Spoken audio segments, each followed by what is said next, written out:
کیا آپ پر قربانی واجب تھی لیکن کسی مجبوری، لاپرواہی یا سستی کی وجہ سے آپ عید کے دنوں میں قربانی کا جانور خرید ہی نہ سکے؟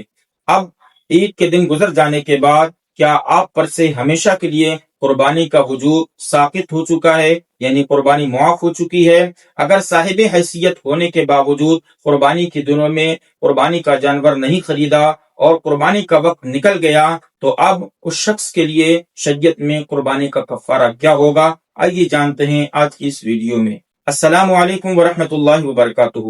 اگر صاحب نصاب شخص نے قربانی کے مخصوص دنوں میں قربانی کے لیے کوئی جانور نہیں خریدا اور قربانی کا وقت ختم ہو گیا، یعنی 12 ذوالحجہ کا سورج ڈوب گیا، اب بھی اس کے اوپر سے قربانی کا وجوب ساقط نہیں ہوا، یعنی قربانی معاف نہیں ہوئی۔ شریعت کا حکم ایسے شخص کے لیے بالکل واضح اور صاف ہے کہ ایسے شخص پر واجب ہے کہ وہ ایک بکرا یا بھیڑ کی مارکیٹ کی قیمت کے برابر پیسے کسی غریب، محتاج یا ضرورت مند پر صدقہ کرے۔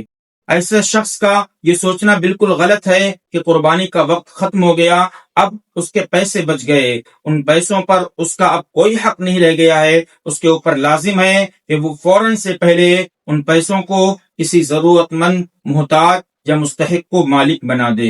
اور یاد رکھیں، صاحب نصاب شخص پر قربانی واجب ہوا کرتی ہے، اور کسی واجب کو جان بوجھ کر چھوڑنا بہت بڑا گناہ ہوا کرتا ہے۔ اس لیے قربانی کا کفارہ رقم کی صورت میں ادا کرنے کے ساتھ ساتھ ایسے شخص پر واجب ہے جس نے قربانی نہیں کی کہ وہ اللہ تعالیٰ کی بارگاہ میں اپنے گناہ سے سچی توبہ کرے اور آئندہ ہر سال صاحب نصاب ہونے پر قربانی کرنے کا پکا ارادہ کرے۔ خلاصہ یہ کہ قربانی کا جانور نہ خریدنے کی صورت میں ایک بکرے کی قیمت کے برابر روپے صدقہ کرنا واجب ہوتے ہیں۔